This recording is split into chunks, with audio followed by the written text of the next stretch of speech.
Magandang araw mga classmate. Wala tayo ngayon sa ating munting manukan dito tayo sa bahay. Medyo naging busy mga classmate kaya hindi ako nakapag-upload sa ating channel ngayon. So ngayon mga classmate, magiging topic ko ngayon is yung isang comment ng classmate natin sa isang in-upload ko na nag-hatch po ako ng mga sisiw. So sasagutin ko ngayon mga classmate yung question niya po na kinoment niya dun sa ating video. Samahan niyo ako mga classmate. Intro muna tayo.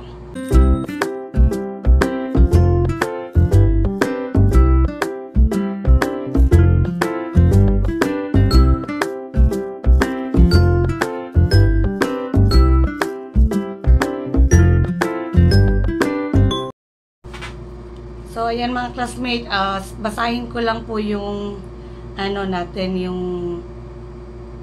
comment ni Sir.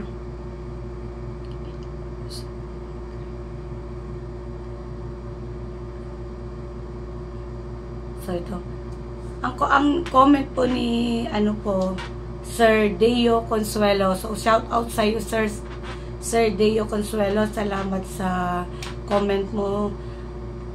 Tapos palaging pagsubaybay din po sa mga mga ina-upload ko mga videos dito sa channel ko. So ito po yung question ni Sir Deo. Good day po Mrs. Rugby. Pwede po ba ma-ask kung ano po ang basic method mo para sa egg preparation and ano po ang tamang temperature sa incubator and humidity until hatch day po. Salamat and God bless po. God bless din po. Salamat din po sir. Tapos ang preparation po sir sa mga egg natin. Bali, ngayon po, dati, ang pinaka days namin na harvesting namin is 10 days. Ngayon, nag-try kami isang beses ng pinaka-usual pala is 10 days. Pero nag-try kami ng 14 days. Last year pa yata yun. Last breeding season ko, hindi ngayong breeding season na ngayon. Nag-try kami ng 14 days. So far, so good naman po yung hatching niya. So ngayon, na po ulit ako ngayon po, 14 days na yung ginagawa ko na collecting of eggs bago natin siya isasalang.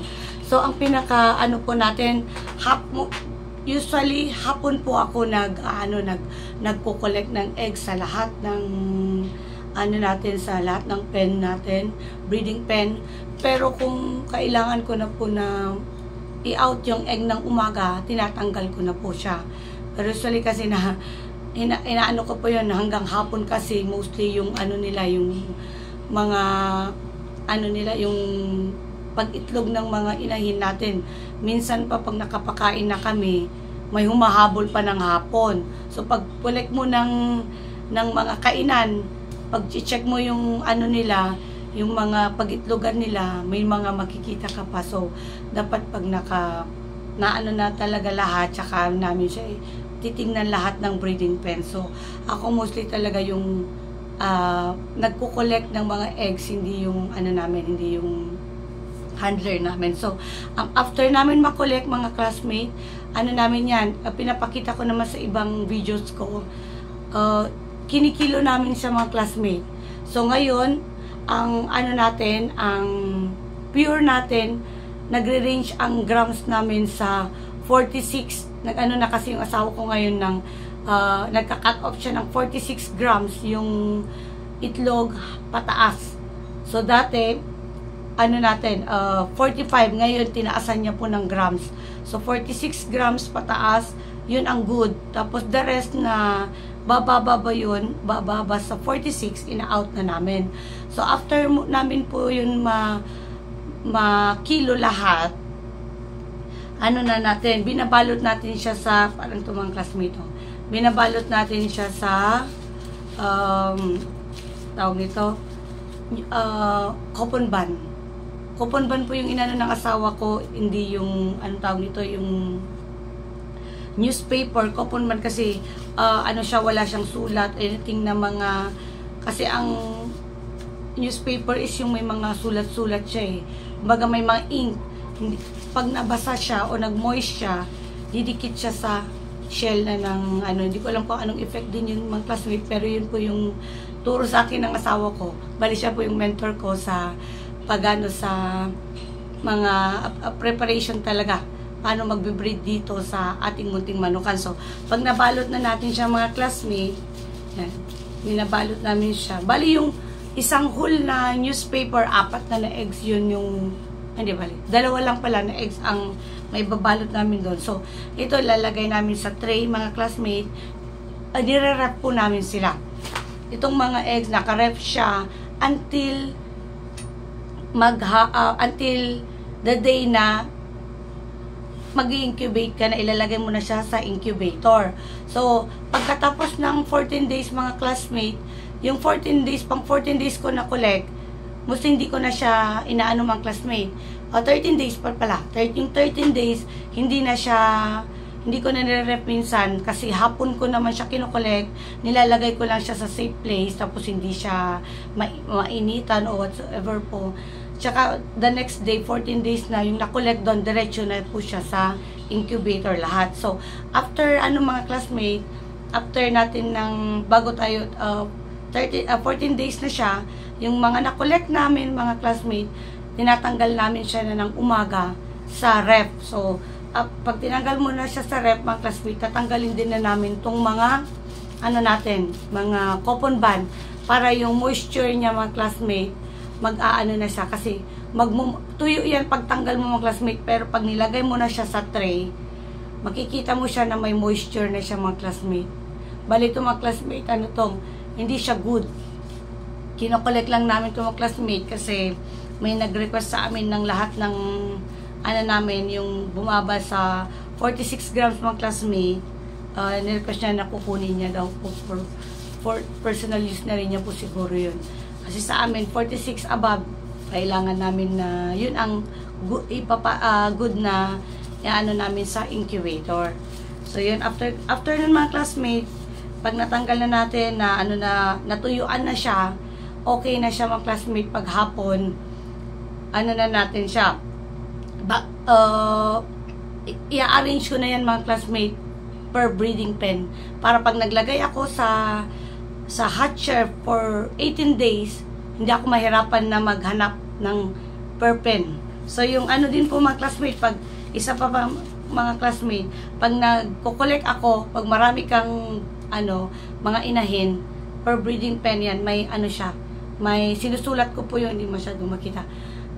Sinusulatan ko po siya sa ibabaw ng kung anong breeding pen, number, tsaka yung date niya po, kung kailan ko siya na-collect. Yun lang po mga classmate, yung niya. Tapos pag okay na siya mga classmate, sa 14 days, inaano na natin siya mga classmate. Umaga pa lang yan, ino-on na namin yung incubator, i-on mo na ang incubator mo, i-check mo yung temperature na niya, kung okay ba siya, tumataas lang siya hanggang 38 degrees.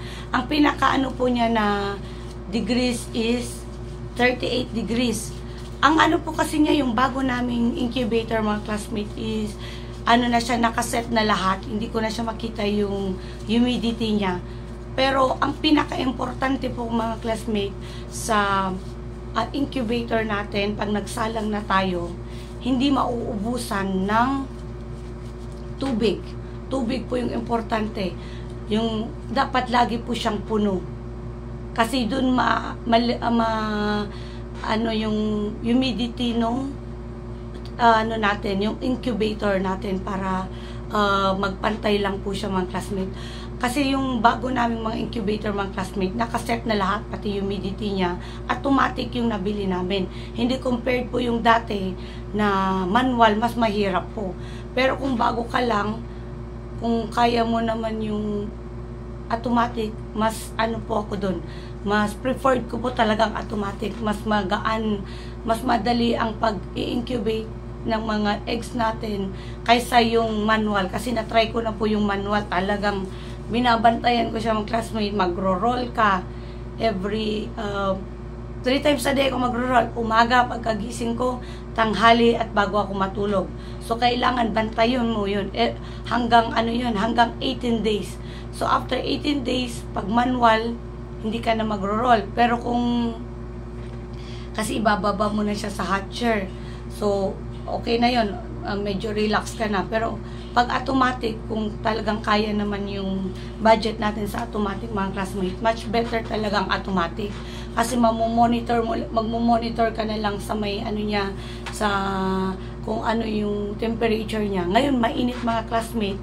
Ang napansin ko sa aming incubator, talaga tumataas hanggang maabot siya ng 39 to 40. Pag nagka-39 na siya, ino-off po namin saglit yung incubator kasi yun din po ang advice nung pinagbilhan namin ng incubator. Kasi hindi mo naman i-open yung incubator Andun pa rin yung init.